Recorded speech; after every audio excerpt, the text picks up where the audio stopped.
بسم اللہ الرحمن الرحیم۔ ناظرین، میں ہوں صغیر چودھری اور آپ دیکھ رہے ہیں ڈیلی ممتاز ڈیجیٹل۔ ناظرین، آج کا دن جو ہے وہ بڑی اہمیت کا حامل ہے اسلام آباد کی عدلیہ کے حوالے سے، چونکہ اسلام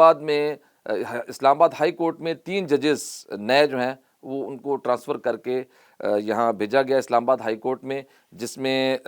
جسٹس سردار محمد سرفراز ڈوگر صاحب ہیں، جن کا تعلق لاہور ہائی کورٹ سے ہے، اور لاہور کا ہائی کورٹ سے ان کو ٹرانسفر کر کے اسلام آباد ہائی کورٹ بھیجا گیا۔ اسی طرح جسٹس خادم حسین سومرو صاحب، جن کو سندھ ہائی کورٹ سے ادھر بھیجا گیا، اور اسی طرح جسٹس محمد آصف صاحب، جن کو بلوچستان ہائی کورٹ سے ادھر بھیجا گیا۔ چونکہ وفاق جو ہے وہ چاروں صوبوں کی اکائی ہے، تو اس لیے چاروں صوبوں کی نمائندگی اس میں ہوتی ہے۔ یہ تو ایک نارمل بات ہے، ٹرانسفر پوسٹنگ۔ لیکن اب اصل میں جو اس میں نارمل بات نہیں ہے وہ یہ ہے کہ آج یہ تینوں جج صاحبان جو کہ نئے جج صاحبان تھے، یہ آج عدالت میں آئے، اور آج انہوں نے ان کا پہلا دن تھا، اور انہوں نے باقاعدہ اپنے کورٹس میں سماعت بھی شروع کر دی۔ لیکن افسوسناک بات یہ ہے کہ کوئی بھی وکیل آج ان کی عدالت میں پیش نہیں ہوا۔ اس کی وجوہات میں سب سے بڑی وجہ یہ ہے کہ وکلاء نے بھی احتجاج کا سلسلہ شروع کر رکھا ہے، اور اسی طریقے سے جو اسلام آباد ہائی کورٹ کے پہلے سے کام کرنے والے 5 ججز ہیں، انہوں نے ایک خط بھی لکھا ہے ان ججز کے حوالے سے۔ اور وہ خط کیا لکھا، وہ آپ سبھی جانتے ہیں کہ وہ خط یہ کہ باہر سے کوئی بھی جو جج ہے اس کو چیف جسٹس نہ لگایا جائے، بلکہ اسلام آباد ہائی کورٹ کے کسی جج کو پروموٹ کر کے تو اس کو چیف جسٹس لگایا جائے، اور اس کے ساتھ مختلف بارز جو ہیں وہ ان کا ساتھ دے رہی ہیں۔ اور آج اسلام آباد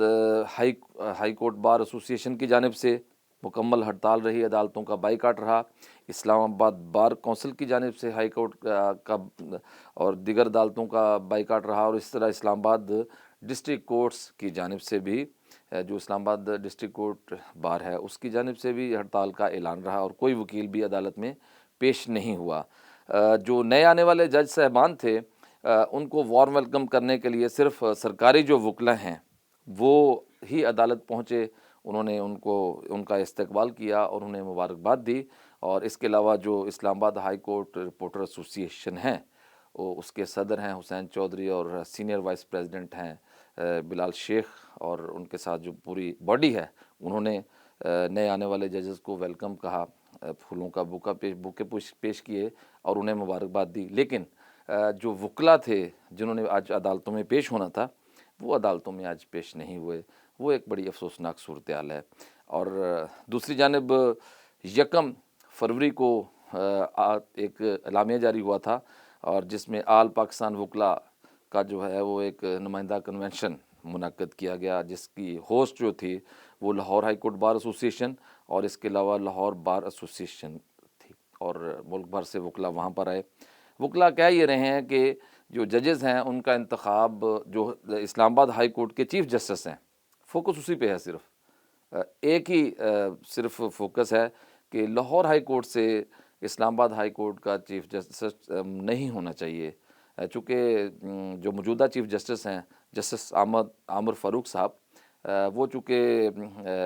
پروموٹ ہو کے جا رہے ہیں سپریم کورٹ میں، اور وہ سپریم کورٹ کے تقریباً 10 کے بعد ان کا نوٹیفیکیشن باقاعدہ ہو جائے گا، اور ان کی جگہ پھر جو نئے آنے والے ججز ہیں ان میں سے کہا جا رہا ہے کہ جسٹس سردار محمد سرفراز ڈوگر صاحب جو ہیں ان کو چیف جسٹس ممکنہ طور پر لگایا جائے گا۔ تو اس پہ سارا جھگڑا ہے۔ تو ناظرین، یہ جھگڑا کہاں جا رہا ہے؟ یہ کیا ایک بار اور بینچ میں ایک نئی جنگ چھڑنے والی ہے؟ کیا ایک نیا تنازع کھڑا ہونے والا ہے؟ دیکھیے، جب اس طرح کی صورتحال ہوتی ہے تو الٹیمیٹلی نقصان عوام کا ہی ہوتا ہے، اور یہ کئی دنوں سے اس طرح کی کھچڑی پک رہی تھی، اور آج وہ جو ہے وہ سامنے پریکٹیکلی آ گئی ہے، اور وکلا اور اس کے علاوہ جو ججز ہیں وہ ایک پیج پہ دکھائی دیتے ہیں، لیکن وہ 5 ججز، اس کے علاوہ اور بھی ہو سکتے ہیں، لیکن 5 ججز جو ہیں وہ تو بالکل ایک پیج پہ دکھائی دیتے ہیں۔ ان میں یہ 5 ججز ہیں، جسٹس میاں گول حسن اورنگزیب ہیں جنہوں نے خط لکھا تھا، اور اس کے علاوہ جسٹس محسن اختر کیانی صاحب ہیں، اسی طرح جسٹس طارق محمود جہانگیری ہیں، جسٹس سردار اعجاز اسحاق خان ہیں اور جسٹس ارباب محمد طاہر ہیں، لیکن اور جسٹس سمن رفت امتیاز صاحبہ ہیں۔ یہ 5 ججز ہیں، لیکن یہ میرے پاس ان کا خط بھی ہے، آپ دیکھ رہے ہیں، لیکن 2 ججز کے یہاں پہ دستخط نہیں ہے۔ ایک جس میں جسٹس میاں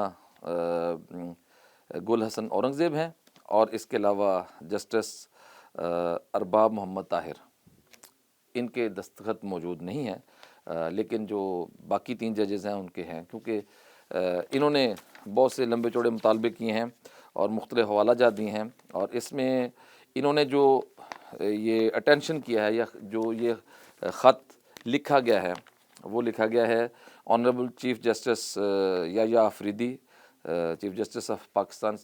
ان کو لکھا گیا۔ اس کے علاوہ جسٹس عامر فاروق کو لکھا گیا، جو کہ چیف جسٹس ہیں اسلام آباد ہائی کورٹ کے۔ اسی طرح لکھا گیا یہ خط چیف جسٹس جو ہیں لاہور ہائی کورٹ کی عالیہ نیلم صاحبہ کو، اور اس کے علاوہ یہ جو چیف جسٹس ہیں